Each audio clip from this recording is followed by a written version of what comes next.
Assalamualaikum sahabat-sahabat semua. Hari ini saya mengisahkan Haris, seorang pengembala sapi, menjalani hari-harinya di tempat itu. Dengan kesetiaan yang tak tergoyahkan pada pekerjaannya, ia telah menjadikan padang rumput di dekat muara sungai sebagai rumah kedua bagi ternaknya. Kehidupan Haris sederhana, penuh rutinitas yang damai, hingga suatu hari, ia dihadapkan pada ancaman yang tak pernah ia bayangkan sebelumnya. Bagaimana seorang pria sederhana melawan predator terbesar di Sungai Mahakam? Di sebuah desa kecil yang tenang di tepi Sungai Mahakam, hidup seorang pria bernama Haris. Haris adalah seorang pengembala sapi yang terkenal di desanya sebagai sosok pekerja keras. Usianya baru memasuki awal 40-an. Namun garis-garis di wajahnya menunjukkan kehidupan penuh perjuangan.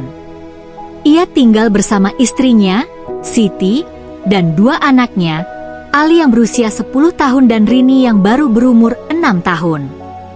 Setiap pagi, Haris memulai harinya lebih awal dari penduduk desa lainnya.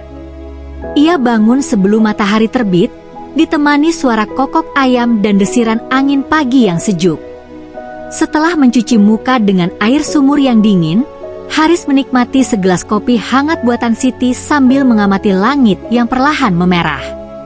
Ia tahu, tugasnya sebagai pengembala sapi tidak hanya untuk memastikan ternaknya kenyang, tetapi juga sebagai sumber penghidupan keluarganya.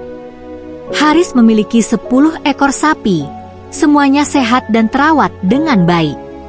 Ia selalu memastikan bahwa sapi-sapinya diberi makan rumput segar dari padang rumput di dekat muara Sungai Mahakam. Kawasan itu tidak hanya menyediakan rerumputan yang melimpah, tetapi juga suasana yang damai dengan pepohonan rindang yang memberikan naungan. Setelah menyelesaikan sarapan sederhana berupa nasi, ikan asin, dan sambal, Haris bersiap dengan perlengkapannya. Ia membawa tongkat kayu panjang untuk menggiring sapi dan sebuah tas kecil berisi bekal siang, biasanya terdiri dari nasi bungkus dan botol air. Siti selalu menyiapkan bekalnya dengan penuh kasih sayang, sementara Ali dan Rini memandang ayah mereka dengan rasa bangga setiap kali ia bersiap berangkat. Saat Haris membuka pintu kandang, sapi-sapinya keluar satu persatu dengan suara yang khas.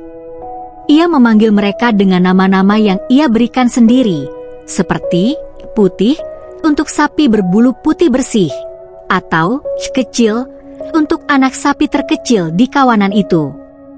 Haris memiliki hubungan yang erat dengan ternaknya, seperti seorang sahabat yang mengenal mereka satu persatu. Sepanjang perjalanan menuju padang rumput, Haris kerap bertemu dengan tetangganya yang sedang beraktivitas. Ia selalu menyapa mereka dengan senyuman dan obrolan ringan.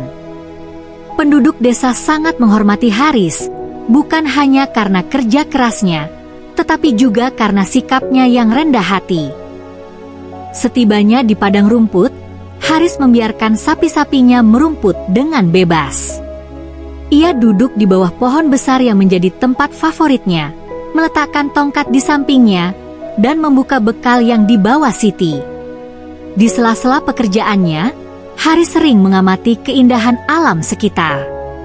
Sungai Mahakam mengalir dengan tenang, mencerminkan langit biru di permukaannya. Burung-burung kecil beterbangan dari satu cabang ke cabang lain, menciptakan melodi alami yang mengiringi pekerjaannya. Haris juga suka merenung di padang rumput itu.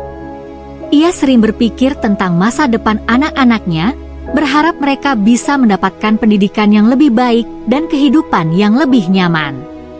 Ia tahu bahwa pekerjaannya sebagai pengembala tidak mudah, tetapi ia yakin bahwa hasil jerih payahnya akan memberikan kehidupan yang lebih baik bagi keluarganya. Namun, di balik ketenangan ini, Haris selalu waspada. Sungai Mahakam, meskipun indah, juga dikenal sebagai rumah bagi berbagai jenis satwa liar, termasuk buaya. Masyarakat desa sering bercerita tentang kejadian-kejadian mengerikan yang melibatkan predator besar ini, meskipun Haris sendiri belum pernah melihatnya secara langsung. Ia selalu membawa tongkatnya sebagai langkah berjaga-jaga, meskipun ia berharap tidak akan pernah menggunakannya untuk melawan ancaman seperti itu. Hari itu, seperti biasa, Haris duduk di bawah pohon sambil mengawasi sapi-sapinya. Namun, sesuatu yang ganjil mulai menarik perhatiannya. Air sungai yang biasanya tenang tampak beriak tidak biasa, seolah-olah ada sesuatu yang besar bergerak di bawah permukaannya. Haris memperhatikan dengan seksama, tetapi tidak ada yang muncul. Ia menganggap itu hanya hembusan angin yang membuat riak kecil. Namun, firasatnya mengatakan sebaliknya.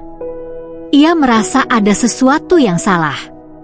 Burung-burung di sekitar sungai tiba-tiba terbang menjauh, meninggalkan suasana yang sunyi. Suara gemerisik halus terdengar dari arah semak-semak di dekat sungai. Haris berdiri, menggenggam tongkatnya lebih erat. Ia berjalan perlahan ke arah sapi-sapinya yang sedang merumput di dekat tepi sungai, mencoba memastikan semuanya baik-baik saja. Tiba-tiba, seekor buaya raksasa muncul dari air dengan gerakan cepat dan agresif. Predator itu meluncur ke arah salah satu sapi, rahangnya yang besar terbuka lebar. Haris hanya bisa menyaksikan dengan ngeri saat sapi itu menguak keras, sebelum ditarik ke dalam air dengan kekuatan luar biasa. Haris tidak tinggal diam. Ia berlari ke arah kawanan sapi lainnya, menggiring mereka menjauh dari sungai. Namun, buaya itu tampaknya belum puas. Setelah menenggelamkan mangsanya, predator tersebut bergerak ke daratan, matanya yang tajam mengincar sapi-sapi lainnya. Dengan keberanian luar biasa, Haris berlari menghadang buaya itu. Ia mengayunkan tongkatnya ke arah kepala reptil besar itu, berharap bisa menakutinya. Namun, serangan tongkat itu hanya sedikit membuat buaya mundur.